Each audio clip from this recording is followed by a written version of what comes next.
Hey guys, Anthony Tahala, your local Orlando real estate agent here today, and we are here to do new home build design center tips, do's and don'ts, what to spend your good earned money on and what is not worth spending your money on today's video. But before we start the video, if you can please press the alert and subscribe buttons down below because it truly does help my channel.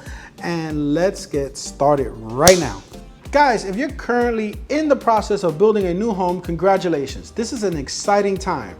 The freedom to choose finishes and design details is what draws many people to a new build.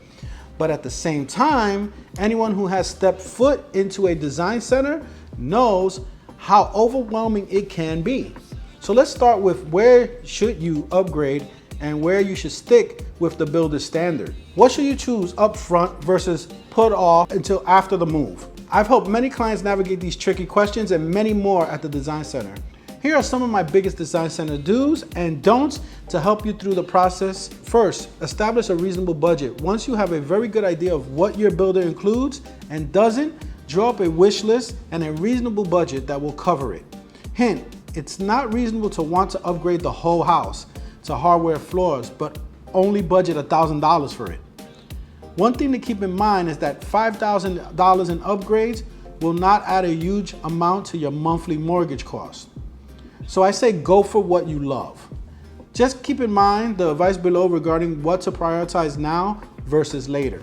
The 3 big ticket items that you want to get right the first time are cabinetry, wood floors, and countertops. These are all a hassle to replace later on, and picking the ones you really like up front will mean years of enjoyment. Cabinets. When possible, opt for cabinets that go all the way to the ceiling.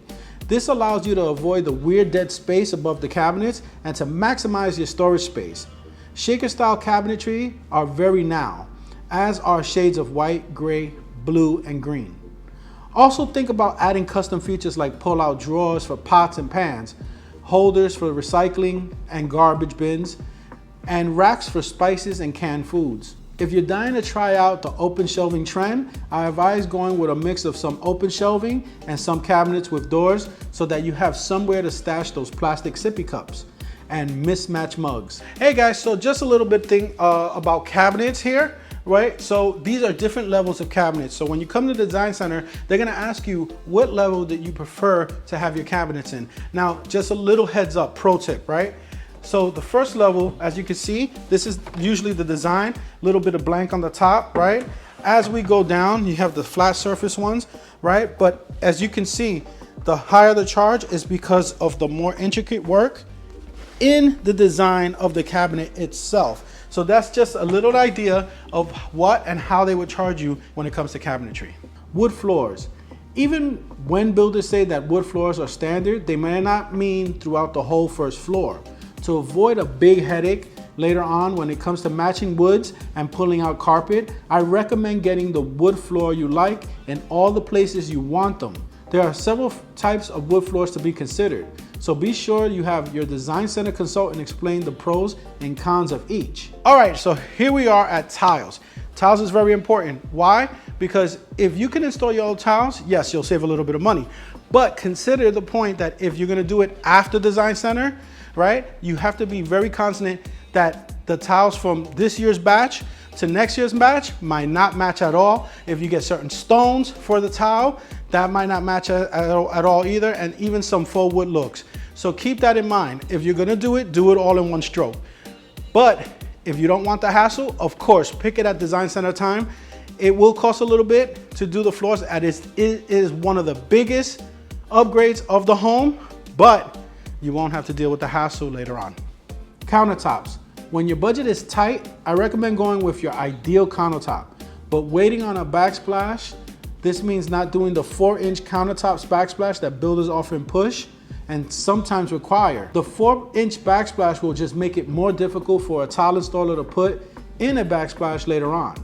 All right, so now we get to the hard surfaces. Now hard surfaces, we have upgraded surfaces, but we also have surfaces at base price. Now, some builders will give you Formica at the base level, right?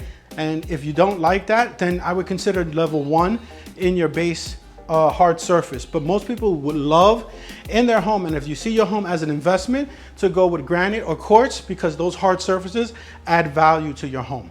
Carpet. The standard builder carpet is usually pretty bad. But if you want to save some money at the design center, skip the carpet upgrade. Carpet is easy to replace in a few years. Paint. For paint, pick a good neutral to be used throughout the house. Some builders offer great standard paint colors and some don't. It's definitely worth upgrading to a color you love if you're going to paint your entire house. But don't worry about accent colors in specific rooms. You can tackle rooms one at a time if necessary. I tell my clients to take some time living in their home before deciding on an overall palette. Now let's talk about lighting. Add recessed can lighting during the building process, but all decorative lighting can be saved for later. Again, spending some time in the home will give you a better sense of lighting and your specific aesthetics. All right guys, so here we are and we have the cabinet pulls and buttons here. Now, there are some builders out here that include this in the base price of the home, and then there are some that will charge you for every single pull that you are gonna have in your home. My pro tip is, if they charge you for it, skip it, get it at Lowe's, you'll probably get it cheaper. Now this is a big upgrade, right? We have the plantation shutters right here, which make your window blinds go up and down. That is a big thing to take consideration into, but we also have Venetian blinds, right? And then there's your regular blinds. So there's different levels to every selection that you make here. All right guys, so here we are. Right behind me we have our secondary tiles, and just like your first tiles, there are some things to consider. Now here's a pro tip. If you can install your Listellos, your flooring on your bathroom, shower, and your kitchen, well then this is the option to go and do that yourself, because you can save a couple of dollars. But if you cannot do that, I would consider doing it at design center time, because doing it after your appointment and when you're living in the house is such a hassle. That's my pro tip on that. Hi guys, so this is Anthony Tejada, your local Orlando realtor with the Home Agent Group. Me and my team is always here at your service, and this just details one of the meetings that we should always be there to hold your hand through the process of building your home. Again, we are here for resales and also for new construction and all services of real estate that we can help you with.